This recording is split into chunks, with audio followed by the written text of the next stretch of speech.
যারা এসেছেন, media, press যারা এসছেন, ইলেকট্রনিক মিডিয়া, পেপার মিডিয়া যারা এসছেন আজকের দিনটার জন্য, তাদেরকে অনেক অনেক ধন্যবাদ। তাদের প্রচুর সাপোর্ট পেয়েছি আজকে। এছাড়াও আমাদের নিজেদের যারা যারা আজকে এখানে এসেছেন এই দিনটাতে, এই দিনটা একবারই আসে, কালকে আবার দ্বিতীয় দিন হয়ে যায়। সেই জন্য এই দিনটা একটা সবার কাছে একটা স্মরণীয় হয়ে থাকে, ছবির মতো হয়ে থাকে। তাদের অনেক ধন্যবাদ। জ্যোৎস্নাদি এসছেন। জ্যোৎস্নাদি আমি যখন ঢুকেছিলাম, বিজেপিতে জয়েন করেছিলাম, জ্যোৎস্নাদি এই দায়িত্ব সামলাতেন মহিলা মোর্চার, এবং জ্যোৎস্নাদির কাছে অনেক কিছু শিখেছি। এবং তারপর রূপাদি আজকে আসতে পারেননি, আমি ফোন করেছিলাম, উনি ব্যস্ত আছেন। উনি আশীর্বাদ করেছেন, অনেক শুভেচ্ছা জানিয়েছেন এবং সব সময় বলেছেন পাশে আছি, যে কোনো দরকারে পাশে আছি, যে কোনো সাপোর্টে পাশে আছি। এবং সবাইকে আমার অশেষ অশেষ ধন্যবাদ। এবং এত বড় দায়িত্ব দিলীপ দা এবং দিলীপ ঘোষ আমাদের প্রদেশের প্রেসিডেন্ট এবং কেন্দ্রীয় নেতৃত্ব যারা আছেন, তারা আমাকে এত বড় দায়িত্ব, এত বড় রেসপন্সিবিলিটি করে আমি কৃতজ্ঞ থাকবো।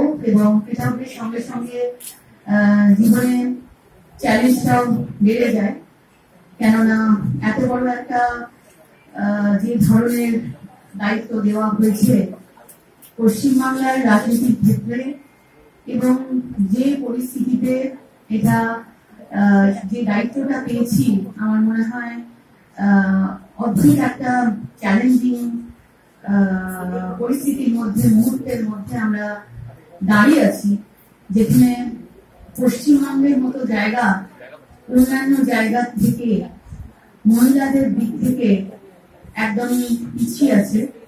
এবং আমি গত 2 বছরে বেশিরভাগ সময় আমি ঘুরে বেরিয়েছি, গ্রামের দিকে বেশি ঘুরেছি, এবং একদম যেখানে ইলেকট্রিসিটি নেই, জল নেই, কিছু নেই, সেই সব জায়গায় বেশি ঘুরেছি। এবং তাদের সম্পর্কে হয়তো আমার অভিজ্ঞতাটা একটু বেশি নিজে চোখে দেখে এসেছি। সেই জন্য আমি বলতে চাই যে আমাদের পশ্চিমবঙ্গে এখনো পর্যন্ত তাদের সংখ্যাটা, গরিব মানুষ, গরিব মহিলা, তাদের সংখ্যাটা কিন্তু অনেক অনেক অনেক বেশি। এবং আমরা যারা শহর কলকাতায় থাকি, যারা এখানে থাকেন, তারা হয়তো অন্যভাবে দেখি আমাদের জায়গাটাকে, কিন্তু একটু দূরে গেলেই আমরা দেখতে পাই যে সেই সব মহিলারা আমাদের পশ্চিমবঙ্গকে একটা অন্যভাবে দেখেন, অন্য চিত্র দেখতে পান। এবং তাদের সাথে আমি অনেক কথা বলেছি, এবং আমার মনেও হয়েছে যে বাংলার মহিলারা কেমন আছেন। আসলে বাংলার মহিলারা কোনোভাবেই ভালো নেই, সেটা আমরা প্রত্যেক দিন টের পাই। ইলেকট্রনিক মিডিয়াতে, টিভিতে, পেপার দিয়ে দেখতে আমরা টের পাই। আজকে মূলত আমার যেটা বলার, বিশেষ কিছু বলার নেই, কিন্তু এটুকুই বলবো যে বাংলার যারা মহিলারা রয়েছেন তাদেরকে নিয়ে আমার এই লড়াই। কেননা যেভাবে মহিলাদের পশ্চিমবাংলায় নারী ধর্ষণ বলুন, এবং নারী পাচার বলুন, এবং নারীদের উপর অত্যাচার মানসিক ভাবে, শারীরিক ভাবে, এবং অনেক সময় আমরা দেখি শ্বশুর বাড়িতেও নারী অনেক সময় অত্যাচারিত হয়, কিন্তু সাধারণ গ্রাম বাংলার মানুষের কাছে সেটা বলাটাও খুব লজ্জার ব্যাপার হয়ে যায় তাদের কাছে, কেননা তাদের সেখানে একটা শিক্ষার অভাব হয়ে যাচ্ছে। এবং সেই জন্য শিক্ষার দিক থেকেও কিন্তু আমাদের পশ্চিমবাংলার মেয়েরা, বিশেষ করে আমি বলবো যে মহিলাদেরকে এমন ছোট বয়সে তাদেরকে বিয়ে দিয়ে দেওয়া হয় এবং পড়াশোনা করতে দেওয়া হয় না, সেই জায়গাতেও কিন্তু অনেক পিছিয়ে আছে। তো সেই সব নিয়ে আমাদের আগামী দিনের লড়াই। এবং আমরা জানি যে রায়গঞ্জে কিছুদিন আগে আদিবাসী মহিলা 4জন ছিলেন, 2জনকে তুলে নিয়ে গিয়ে অত্যাচার করা হয়েছিল। তাদেরকে দেখতে রূপাদি গিয়েছিলেন, কিন্তু ঢুকতে দেওয়া হয়নি। এবং সেখানে একদিকে আদিবাসী মহিলাদের জন্য নানা রকমের কথা বলা হচ্ছে, তাদের পাশে আছি, তাদের জন্য আদিবাসী নৃত্য হচ্ছে কোনো জায়গায় অনুষ্ঠান মেলা হলে। কিন্তু যে যে মেয়েদেরকে আমরা দেখতে পাই আদিবাসীরা তারা নৃত্য করছে বা সাংস্কৃতিক অনুষ্ঠান করছেন, সেই সময় একরকম চিত্র দেখা যায়। সবাইকে তখন বলা হয়, আমাদের মুখ্যমন্ত্রী বলেন যে আদিবাসী মহিলা, গরিব মহিলা আমাদের কাছে নিজের লোক, কাছের লোক, আমি মায়েদের সম্মান দিই। কিন্তু অন্যদিকে চিত্রটা একদম অন্যরকম, যেখানে আদিবাসী মহিলারা যারা ধর্ষিত হয়েছে তাদেরকে কিন্তু কোনো রকম ভাবে কোনো স্টেপ নেওয়া হয়নি। যারা এই ঘটনায় জড়িত রয়েছেন তারা পর্যন্ত মানে বহাল তবিয়তে তারা রাস্তাঘাটে ঘোরাফেরা করে, প্রশাসন কোনোভাবে ব্যবস্থা নেয়নি। সেই জন্য আমাদের চ্যালেঞ্জ কিন্তু থাকবে, বিশেষ করে আদিবাসী মহিলা, গ্রামের সাধারণ মহিলা, তাদের সঙ্গে তাদেরকে একসাথে নিয়ে চলার একটা চ্যালেঞ্জ আমাদের থাকবে। এছাড়াও আমরা জানি যে আমরা আমাদের মুখ্যমন্ত্রী কন্যাশ্রী নিয়ে অনেক কথা বলছেন। কন্যাশ্রী গেছিল নেদারল্যান্ডসে পুরস্কার নিতে। আমার যেটা মনে হয় যে কন্যাশ্রী নিয়ে তারপরে ধর্ষিত হয়ে তারপরে বিচার না পেয়ে সেই কন্যাশ্রী কিন্তু কোনো মূল্য থাকে না। কারণ প্রত্যেকটা মানুষ, কন্যারা কিন্তু নিজেরা মানে নিজেরা সম্মান নিয়ে বাঁচতে চায়। কন্যাশ্রী মানে শুধু টাকা হতে পারে না, কারণ কন্যাশ্রী মানে হচ্ছে কিন্তু একটা সুরক্ষাও। আমার মনে হয় কন্যাশ্রী টাকা দিয়েই আমি দিচ্ছি সবাইকে, এবং সবাইকে মনে রাখতে হবে যে কন্যাশ্রী নিয়ে যারা এই কথাটা বলে, যে কন্যাশ্রী তৈরি হয়েছিল এই সরকারের আমলে, সেটা কিন্তু অন্যান্য রাজ্যেও কিন্তু কন্যাশ্রী আছে, এবং সেখানে টাকার পরিমাণটা কিন্তু অনেক রয়েছে, অনেক বেশি, এই অঙ্কের টাকা থেকে অনেক বেশি রয়েছে, এবং এটা কিন্তু অনেক আগে থেকেই চালু রয়েছে। উনি সেটাকে নতুন প্যাকেজের মধ্যে যেরকম ভাবে জড়িয়ে নিয়ে মার্কেটিং করা যায়, সেইভাবে ওনার এই কন্যাশ্রী জিনিসটাকে মার্কেটিং করে। সেই জন্য আপনাদের সবাইকে বলবো, যারা কন্যাশ্রী নিয়ে শুধু শুনেছেন যে কন্যাশ্রী একটা বাংলার বিশাল বড় প্রকল্প, সেটা কিন্তু না। কারণ কন্যাশ্রী নিয়ে আপনাদের সবাই জানা দরকার আছে, কন্যাশ্রী কিন্তু অনেক আগে থেকে চালু ছিল, নাম দেওয়া হয়েছে কন্যাশ্রী। এবং ভাগ্যশ্রী, ভাগ্যলক্ষ্মী বলছেন যোজনাটি ছিল বাজপেয়ী না হলে। তো কন্যাশ্রী কিন্তু আপনাদের মনে রাখতে হবে, কন্যাশ্রী এমন কিছু নয়, সেই জায়গাগুলো কিন্তু আমরা জানিয়ে দিতে চাই, এবং আপনারা কিন্তু সেটাতে অনেকভাবে চেষ্টা করা হয় মানুষকে এইভাবে বুঝিয়ে বাজিয়ে দিয়ে জিনিসটা আমরাই সব করছি, আমরাই মহিলাদের জন্য করছি, সেটা না। যদি সেটা হতো তাহলে আজকে সাম্প্রদায়িক সম্প্রীতি নিয়ে সবার সঙ্গে কথা বলা হয়। বিজেপি নাকি সাম্প্রদায়িক অশান্তি করছে, তাহলে সাম্প্রদায়িক দাঙ্গা বাজাচ্ছে, হিন্দু মুসলিম আলাদা করছে। যদি হিন্দু মুসলিম আলাদা করতো তাহলে কিন্তু সাম্প্রদায়িক সম্প্রীতিতে আমরা প্রত্যেকটা মহিলাদের জন্য এক আইন চাইতাম না। কারণ 3 তালাক দিয়ে যখন প্রশ্ন উঠছে, সেখানে কিন্তু দুজনেই কিন্তু আমরা দুটো সম্প্রদায়ের মহিলারা কিন্তু একই মানুষ, সেখানে আমাদের সম্প্রদায়ের জন্য একরকম থাকবে, আর মহিলাদের জন্য 3 তালাকটা সেটা কম্পালসারি থাকবে। সেই জায়গায় 3 তালাকের সমর্থনে উনি ওনার মন্ত্রীরা স্টেজে গিয়ে দাঁড়িয়েছেন এবং বক্তব্য রেখেছেন। এখানেই বোঝা যাচ্ছে যে সাম্প্রদায়িক সম্প্রীতি কে দমন করতে চাইছেন, যেহেতু কি অশান্তি বোঝাতে চাইছেন। সাম্প্রদায়িক সম্প্রীতি কথাটা তাদের মুখে কখনো মানায় না। সাম্প্রদায়িক সম্প্রীতি যদি কথা বলা হতো তাহলে আমরা আগামী দিনে দেখতাম যে 3 তালাকও কিন্তু আজকে মুখ্যমন্ত্রী একবার এক কথার মধ্যে কিন্তু 3 তালাক কথাটা উঠে আসতো, যে মহিলারা যারা পশ্চিমবঙ্গে রয়েছে তারা কিন্তু এক, এবং তাদের জন্য আইন থাকবে। এখানে আমরা বুঝতে পারি। সেখানে সাম্প্রদায়িক সম্প্রীতিতে আমরা দেখতে পাচ্ছি যে উনি সাম্প্রদায়িক সম্প্রীতি অন্য জায়গায় না করে সাম্প্রদায়িক সম্প্রীতি আগামী দিনে এখন দেখতে পাচ্ছি। বন্যার জল যেভাবে নালার জল, পানীয় জল, গঙ্গার জল, ড্রেনের জল, সবকিছু জল মিলেমিশে একাকার হয়ে যাচ্ছে, উনি হয়তো এখানে সাম্প্রদায়িক সম্প্রীতি বজায় রাখছেন। কিন্তু সেই যে জায়গায় সাম্প্রদায়িক সম্প্রীতি বজায় রাখার কথা, সেই জায়গায় কিন্তু উনি কিন্তু আমাদের সম্প্রদায়গুলোকে, মহিলাদের ক্ষেত্রে কিন্তু আলাদা করে দিচ্ছেন।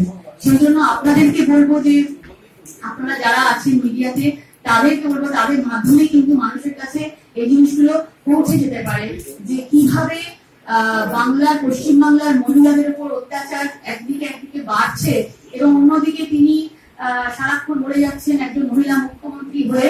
আমরা 21শে জুলাই দেখেছি, 21শে জুলাই পুরো ওনার স্পিচটা শুনেছি, প্রচন্ড গালি দিয়েছেন, প্রচন্ড বিজেপি করেছেন, প্রচন্ড ঝাঁঝিয়ে কথা বলেছেন, এবং এমন ভাবে কথা বলেছেন একজন মুখ্যমন্ত্রী ওরকম ভাবে কথা বলেন সেটা নিশ্চয়ই আমরা শোভা পায় না। কারণ আমরা যা দেখে গেলাম, আমাদের ভবিষ্যৎ জেনারেশন, তারা যারা পড়াশোনা করছে, তারা যেভাবে রাজনীতিটাকে দেখছে, এবং পশ্চিমবাংলার রাজনীতির সঙ্গে যদি আমরা দেশ বা ওয়ার্ল্ডের রাজনীতি দেখি, সেখানে কিন্তু মুখ্যমন্ত্রীর স্পিচটা কিন্তু একটু সংযত হওয়া উচিত ছিল। এটা কিন্তু কোনো ভাবে মনে রাখতে হবে, তিনি পার্টির নেত্রী হতে পারেন, কিন্তু একাধারে কিন্তু পশ্চিমবাংলার উনি কিন্তু সবাই মুখ্যমন্ত্রী।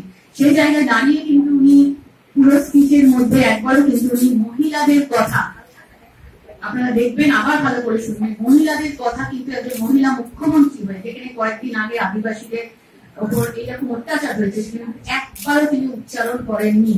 কারণ তাদের ইন্টেনশনটা হচ্ছে অন্য।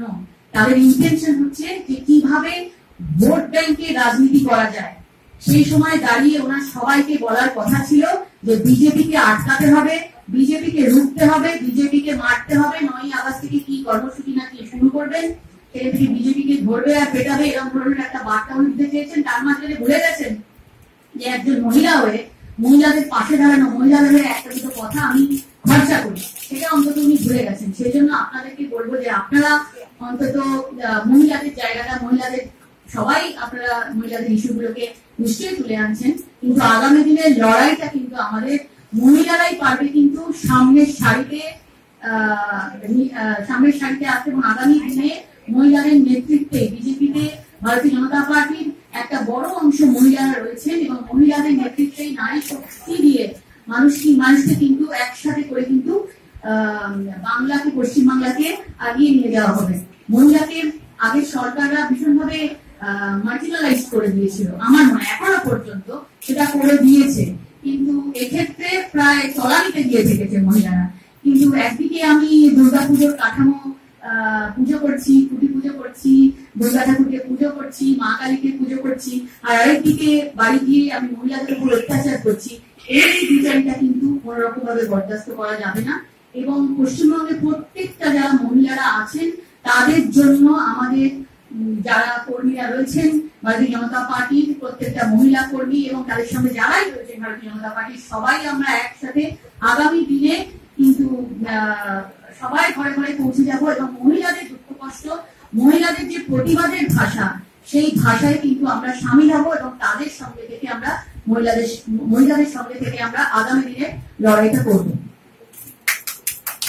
কাজগুলো থাকবে, সেটার মধ্যে আমরা ভেবে রেখেছি যে আমরা জানি যে কিছুদিন আগে ওয়ার্ল্ড কাপে ওমেন্স ফাইনাল হয়েছে, এবং সেখানে এত বড় একটা মানে সুযোগ পেয়েছিল আমাদের ভারতীয় ক্রিকেটার যারা মেয়েরা রয়েছে, মহিলারা রয়েছে, এবং সেখান থেকে আমাদের বাংলার ঝুলন গোস্বামী, আমি ওকে অনেকদিন আগে থেকেই চিনি, আমরা অনেক প্রোগ্রামে আমরা একসাথে গেছি, এবং ও যখন আসবে তখন আমরা ওকে একটা বড় করে সম্বর্ধনা দেব। আমার মনে হয় সেই পাওয়ার যোগ্যতা তার আছে, এবং আগামী দিনে আমাদের যারা মহিলারা এখানে রয়েছেন, যারা বিভিন্ন খেলায়, বিভিন্ন ব্যাপারে পারদর্শিতা দেখাতে পারবে কালচারাল জায়গায়, সেই জায়গা থেকেও আমরা কিন্তু যারা ভারতের হয়ে, দেশের হয়ে যারা লড়বে, তাদেরকে আমরা আগামী দিনে আমরা তাদেরকে একটা সম্মান দেব।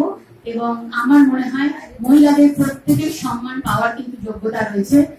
আমরা জানি যে আমরা যদি রামকৃষ্ণদেবের কথা বলি, রামকৃষ্ণদেব কিন্তু সীমাকে পুজো করেছিলেন, নিজের স্ত্রীকে, তো সেই সম্মানটা কিন্তু দিয়েছিলেন। এটাই আমাদের কালচার, এটাই আমাদের আদর্শ, এটাই আমাদের ভারতবর্ষ, এটাই আমাদের পশ্চিমবাংলা। এবং আমি বলতে চাই যে সব মানুষ এখানে খারাপ নেই, অনেক ভালো মানুষ আছেন যারা মহিলাদের এখনো পর্যন্ত সেই জায়গায় রেখেছেন, এবং এই পরিমাণটা, এই গ্রাফটা যদি একটু আমরা বাড়াতে পারি, আমার মনে হয় যে পশ্চিমবাংলার পরিস্থিতি, পশ্চিমবাংলার ডেভেলপমেন্ট কিন্তু অনেক তাড়াতাড়ি হবে। কারণ বাড়ি পরিবারের মহিলারাই কিন্তু একমাত্র পিলার, সেটাকে ওকে ভুলে গেলে চলবে না, যে পুরো বাড়িটাকে ধরে রাখে, বাড়িতে শান্তি সম্প্রীতি বজায় রাখেন। আমরা আজকে এখান থেকে আমরা বেহালায় যাব, এবং বেহালার পরিস্থিতি জল আমরা কয়েকদিন ধরে দেখতে পাচ্ছি, এবং আমাদের ওখানে যারা রয়েছেন সেখানে গতকাল কিছু মানুষ ঘর হারা হয়েছে এবং ডুবে গেছে, তাদেরকে রেস্কিউ করে আমাদের ওখানকার যারা কর্মীরা রয়েছেন তারা অন্য জায়গায় নিয়ে গেছেন, তাদেরকে রেখেছেন। জল নামা পর্যন্ত তাদেরকে ঘরে ফেরানো যাবে না। আমরা এরপরে যাব সেখানে তাদেরকে দেখা করার জন্য, আর সেকেন্ডলি হচ্ছে যে আমাদের প্রথম যেটা থাকবে যে এখন এই সময় দাঁড়িয়ে পরিস্থিতি কিন্তু সাংঘাতিক অবস্থা, বন্যা পরিস্থিতি। এখানে মুখ্যমন্ত্রী আজকে দিল্লি চলে গেছেন, সেখানে উনি যখন যাচ্ছিলেন তখন উনি বলে গেছেন যে বন্যার মতো কোনো অবস্থা এখানে হয়নি, উনি এখানে বলে গিয়েছিলেন। কিন্তু তারপরে উনি ওখানে গিয়ে প্রধানমন্ত্রীকে গিয়ে বলছেন যে ওখানে আমার এখানে বিশাল বন্যা হয়ে গেছে। এই দু রকমের কথা থাকবে কেন? এখানে বলছেন বন্যার মতো পরিস্থিতি হয়নি, আর ওখানে কি বলছেন আমার রাজ্যের সাংঘাতিক অবস্থা হয়েছে এবং সাহায্যের কথা বলছেন। এই যে একটা দু রকমের কথা, এই দু রকমের কথাই কিন্তু আপনাদের প্রত্যেককে জানতে হবে। এবং এখানে শুধু যেভাবে সেদিনকে বলেছিলেন যে কি বর্দা ভারত ছাড়ো, বিজেপিকে বর্দাদের বর্দা ভারত ছাড়ো, এটাতে একটুখানি মানে সত্যি বলার আছে। মানে মানুষ তাদের তৃণমূলের কর্মীদেরকে কতটা উনি বোকা ভাবেন কিনা আমি জানি না। তাদের মধ্যে অনেক ভালো লোক হয়তো আছেন যে বর্দা ভারত ছাড়াও, বিজেপি ভারত ছাড়াও বলছেন পশ্চিমবঙ্গ থেকে, এদিকে ত্রিপুরায় ব্যানারটাই উঠে গেছে এবং অন্য কোনো জায়গা থেকে এবার শুনি সর্বভারতীয় যে জায়গাটা রয়েছে সেটাও নাকি চলে যাবে ওনাদের কাছ থেকে, কারণ ওনারা সর্বভারতীয় নেই। সেই জায়গা থেকে দাঁড়িয়ে ভারত ছাড়তে বলছেন, শুধুমাত্র পশ্চিমবঙ্গ ছাড়তে বলছেন না ভারত ছাড়তে বলছেন, উনি ঠিক করতে পারছেন না। বর্দা ভারত ছাড়ো বলে এইভাবে অসভ্য ভাষায় উনি দ্রুতকারী করে মানে বলছে, কথা বলছেন। আর সেখানে গিয়ে আজকে উনি প্রধানমন্ত্রীর কাছে গিয়ে উনি হাসি মুখে কথা বলছেন এবং খুব নমনীয় কথা বলছেন। এই যে জিনিসটা আপনারা সবাই বুঝতে পারছেন যে এটা কি জন্য হচ্ছে, কি কারণে হচ্ছে। কেননা আমরা দেখতে পাচ্ছি ইডি একের পর এক লোকজনকে ডাকছেন, মেয়রকেও ডেকেছিলেন, উনিও বলেছেন নিম্নচাপের জন্য নাকি উনি যেতে পারছেন না, নিম্নচাপ তো টাইম নিয়েছেন। তো একের পর এক নিম্নচাপের জন্য যেতে পারছে না, কেউ অসুস্থ, মানে জাল ডাক্তার আছে, জাল রোগীও তৈরি হয়ে গেছে। তো এরকম মানে জাল ডাক্তারের তো চলছে সব দিকে যে ধরাধরি, কিন্তু জাল রোগীকে এখনো পাওয়া যাচ্ছে না, জাল রোগীর ধরাধরি চলবে এরপরে। তো যেতে পারছেন না এবং বোঝাই যাচ্ছে যে উনি কোথাও একটা নমনীয় হয়ে ওখানে গেছেন যে যদি কিছু করা যায় তোমরা ভাই এখন যেও না। কিন্তু আপনারা সবাই দেখছেন যে ভারতীয় জনতা পার্টি যেভাবে দুর্নীতি মুক্ত করছেন, ডিমনিটাইজেশনের মাধ্যমে, জিএসটির মাধ্যমে যেভাবে দুর্নীতি মুক্ত করতে চাইছেন, তার এই নমনীয়তা ওখানে গিয়ে এই যে নাটক, সেটা কিন্তু কাজ দেবে না। এখানে সবাই অপেক্ষা করে বসে আছে উনি আসবেন কি বার্তা নিয়ে, কিন্তু বার্তাই সার হবে সেটা কেউ কিছু কোনোদিন করতে পারবে না। কারণ সিবিআই মতো চলছে, ইডির মতো চলছে, যে যারা অন্যায় করেছে তাদের শাস্তি পাবে এবং সব প্রদেশেই সব জায়গাতেই সারা ভারতবর্ষ জুড়ে সেটা চলছে।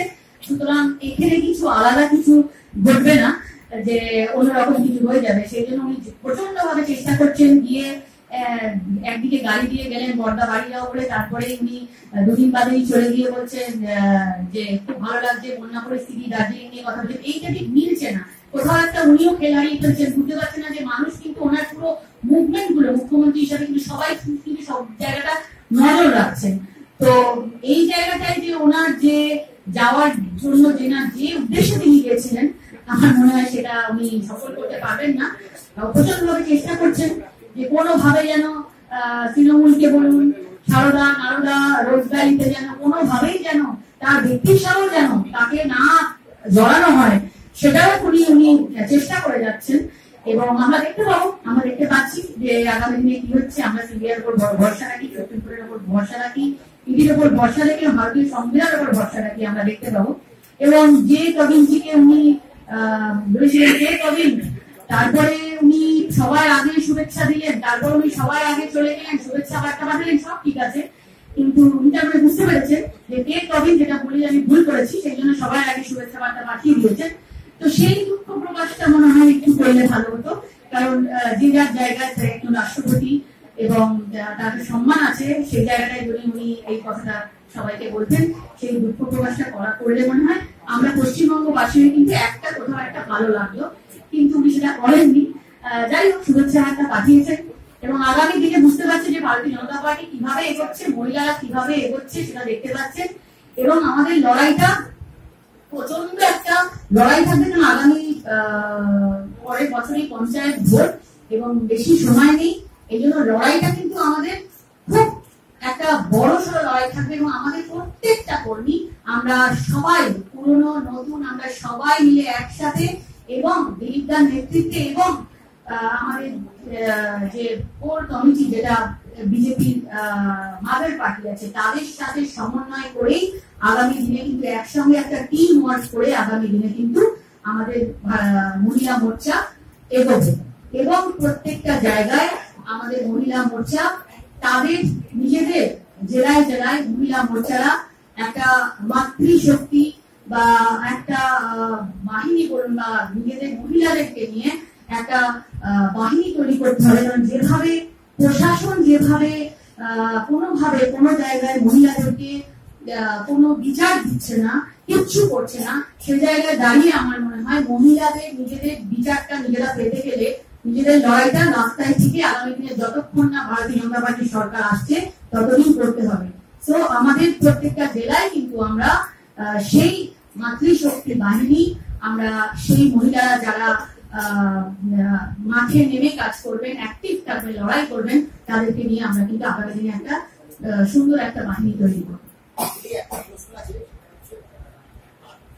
বাবুল সুপ্রিয় সাংসদ, ও আমাকে ফোন করেছিলেন, এবং উনি বলেছিলেন যে বন্যা পরিস্থিতির জন্য উনি খুব উদ্বিগ্ন আছেন, উনি কাজের চাপে রাখতে পারছেন না, এবং উনি সেটা আমাকে বারবার করে বলেছেন যে আসানসোল এবং তার আশেপাশের জায়গায় উনি ত্রিপল এবং ত্রাণের জন্য কিছু সাহায্য করতে চান এবং সেগুলো পাঠিয়ে দেবেন, এবং আমাকে দায়িত্ব দিয়েছেন যে সেগুলো যেন আমি আসানসোলে বা যে জায়গায় দরকার আছে সেখানে যেন আমি দিতে পারি, এবং সেটা আপনাদের জানিয়ে রাখলাম। উনিও আমাকে বলেছেন সঙ্গে আছি, পাশে আছি। এটা পুরো ষড়যন্ত্র, আমরা বুঝতে পারি যে ষড়যন্ত্র চলছে। আপনি শরীরটা রাখা হচ্ছিল,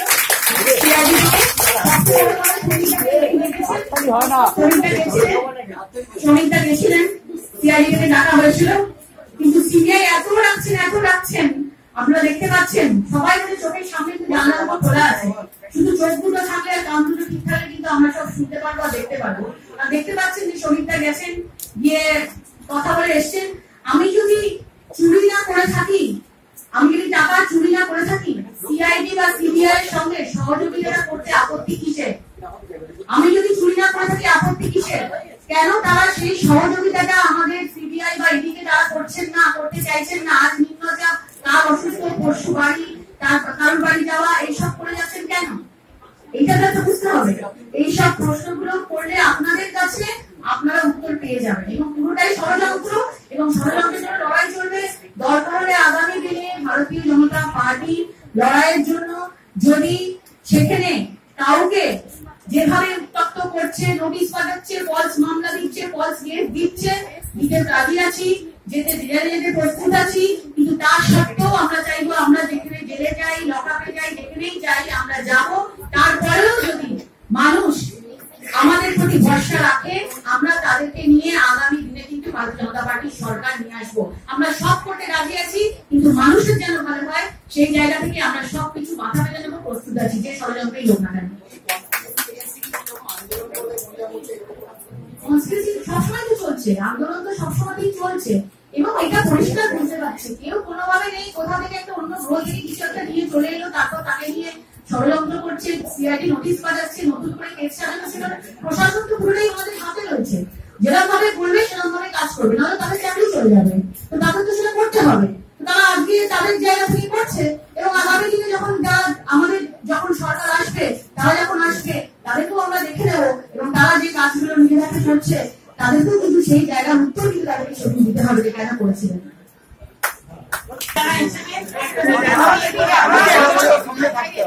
মহিলা মোর্চার